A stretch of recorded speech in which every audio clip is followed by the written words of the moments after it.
When the slap landed across my face, the sting wasn't just on my skin. It sliced through every dream I had built over the last 5 years. My body stumbled back, but my mind was stuck replaying Jason's cold words, "You're just pregnant, not dying." Tears stung my eyes, but I refused to let them fall in front of him. I wasn't weak. I couldn't afford to be, not now. My name's Harper, and this is the story of how I learned the hard way that love, family, and loyalty aren't always what they seem. I met Jason 5 years ago when I was 28, working as a content strategist in Austin, Texas.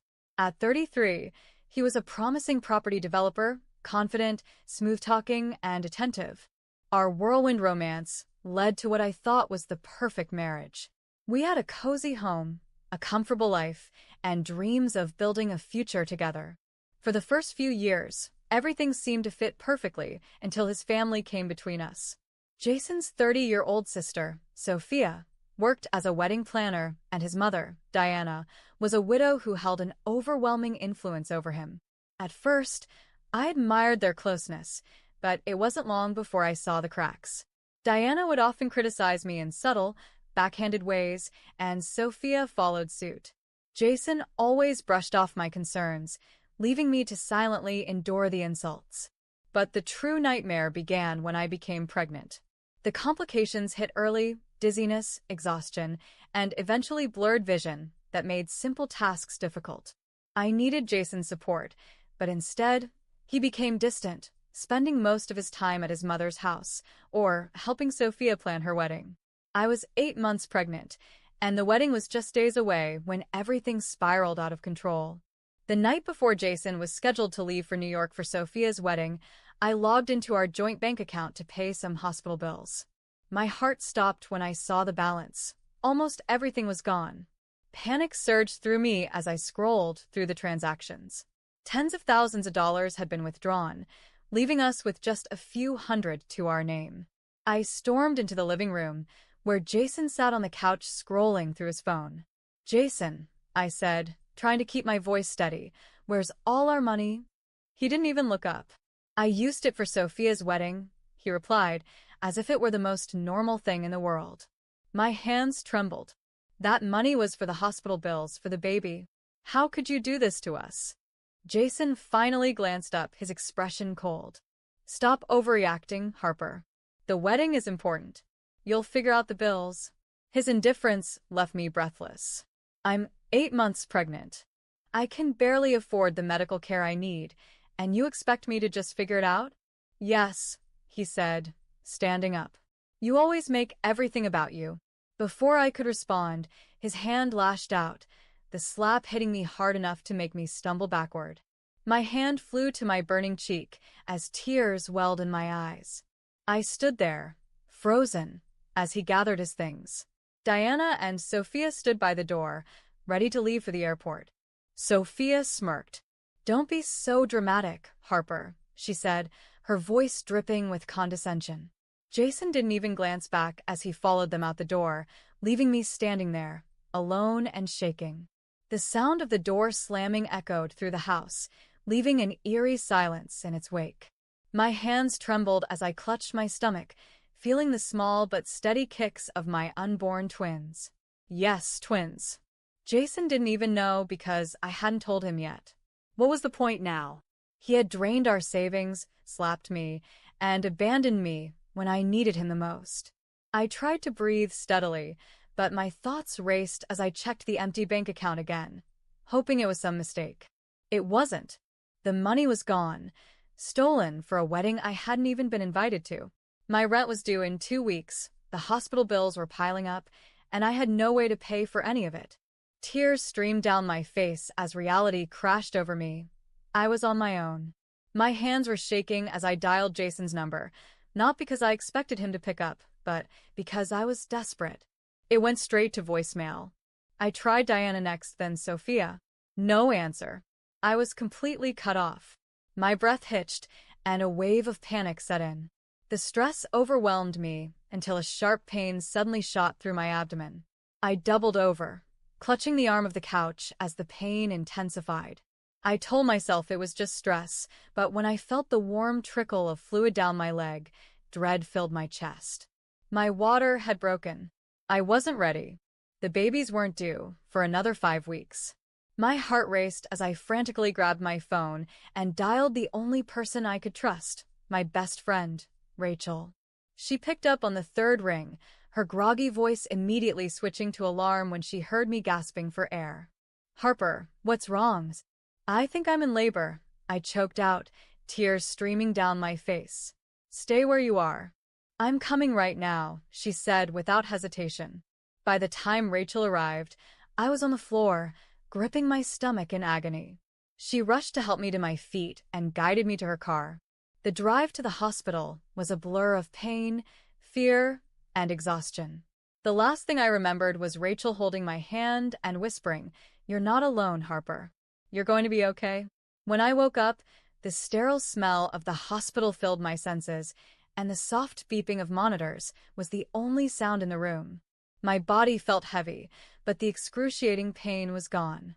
I blinked slowly, turning my head toward the small bassinets near the bed. My breath caught in my throat as I saw them, two tiny bundles wrapped in soft blankets, sleeping peacefully. A boy and a girl. My tears fell freely as I reached out to touch their small hands, their warmth grounding me in a way I desperately needed. Rachel appeared beside me, her eyes soft and comforting. "They're perfect," she whispered. "Strong and healthy." I sobbed quietly, overwhelmed by relief. I had made it. I had brought them into the world despite everything working against me. But as I gazed at my children's faces, reality hit me hard. This wasn't just about me anymore. I had 2 lives depending on me, and I couldn't afford to make any more mistakes. Staying with Jason wasn't an option. He had proven, time and time again, that I meant nothing to him. I wouldn't let him ruin my life, or theirs. Rachel seemed to sense what I was thinking. She placed a hand on my shoulder. "You know what you need to do," she said softly. I nodded, my jaw tightening. "I'm leaving him." The moment I was discharged, I filed for divorce, without hesitation. There was no second-guessing, no fear holding me back. I had nothing left to lose. Jason was still in New York when the papers were served, and when he returned, I was ready. He walked into the house with his usual arrogance, tossing his jacket on the couch as if nothing had happened. When he saw the divorce papers sitting on the kitchen table, he smirked. "You're being dramatic," he said, dismissively pushing the papers aside. My hands balled into fists. "Dramatic?" I repeated, my voice shaking with rage. "You drained our savings, abandoned me when I was 8 months pregnant, and I gave birth without you. I had to figure everything out on my own." Jason rolled his eyes. "You handled it, didn't you?" That was it. I realized then that he didn't care, never had and never would. "You're a monster, Jason," I whispered. "And I'm done with you." As the divorce proceedings moved forward, I uncovered the final betrayal. Jason had been having an affair with Victoria, a wealthy investor he met through work. While I struggled to make ends meet, he had been dining at fancy restaurants and attending luxury events with her. The betrayal should have devastated me, but all I felt was a cold, empty numbness. I was too exhausted to be heartbroken. The divorce was already in motion, and my focus had shifted to building a future for my children. Jason, on the other hand, acted like the divorce was nothing more than a minor inconvenience. He barely fought it, too confident in his new relationship with Victoria. He believed she was his ticket to a better life. One day, during our final conversation, he smirked at me. "You'll regret this, Harper. I'm about to be rich, and you'll still be struggling in that little apartment of yours." I stared at him, seeing for the first time the man who had built his entire life on illusions. He wasn't worth my words. I didn't respond. After the divorce was finalized, I poured my energy into rebuilding my life. It wasn't easy. Balancing work as a freelance web designer, childcare, and recovering from the pregnancy complications took everything I had. There were days when I cried alone at night, overwhelmed by the weight of it all, but I didn't let myself break. My children needed me. Meanwhile, Jason and Victoria flaunted their lavish lifestyle on social media. Pictures of exotic vacations, high-end restaurants, and luxurious parties filled my feed. His mother, Diana, and sister, Sophia, continued to cling to him, proud of their connection to Victoria's wealth. I ignored it all, choosing to focus on what truly mattered, my children and our future. Then, one afternoon, my phone buzzed with a message from Rachel. "Harper, you're not going to believe this. Check the news." I opened the link, my heart pounding, and there it was, front-page news. Victoria had been running a massive financial scam, laundering millions through fake investments and conning wealthy clients. She had drained Jason's accounts and disappeared overnight. His house, cars, and savings were gone. He was left with nothing but debt and public humiliation. My breath hitched as I read through the article. Margaret had lost her home. Sophia's marriage had fallen apart after her in-laws found out about the scandal. Jason had been blacklisted from the property development industry, labeled a liability. No one wanted to work with a man tied to such a public disgrace. I sat there for a moment, processing everything. A wave of satisfaction washed over me. This was karma, pure and simple. Days later, my phone rang. I looked at the screen and saw Margaret's name. I hesitated for a moment before answering, curiosity getting the better of me. "Harper," Margaret's voice trembled. "We need your help." I nearly laughed at the desperation in her tone. "Help? Why would you call me?" "Jason has lost everything," she said quickly. "Victoria drained all his accounts, and we've been evicted from our homes. We have nowhere to go." I let her words hang in the air, savoring the irony of the moment. This was the same woman who had stood by while her son drained my savings and abandoned me. "You didn't seem concerned about family when you left me alone, pregnant and broke," I said coldly. "Harper, please," she begged, her voice breaking. "The children need their father. We made mistakes, but we're family." The word family coming from her mouth made me sick. I thought about the night they left me behind, the slap, the empty bank account, and the fear I felt giving birth alone. I thought about all the times I had begged Jason to see my pain and how he had dismissed me without a second thought. "You made your choices," I said, my voice firm. "Now live with them." I hung up, and for the first time in years, I felt truly free. Margaret didn't call back. Neither did Jason. They knew. They finally knew that I wasn't the woman they could manipulate anymore. That version of me was gone. I glanced around my small but peaceful home, where my twins slept soundly in their cribs. They were safe, loved, and untouched by the chaos of their father's family. That was what mattered most. Not Jason's downfall, not Margaret's regret, not Sophia's ruined life. Rachel came over that evening with takeout and a bottle of wine. She grinned as she set the food on the table. "You're glowing," she teased. I laughed, shaking my head. "I just feel free." "Are you even a little bit tempted to check up on them?" Rachel asked, pulling out her phone. I hesitated before sighing. "I already know everything I need to know." Jason got exactly what he deserved.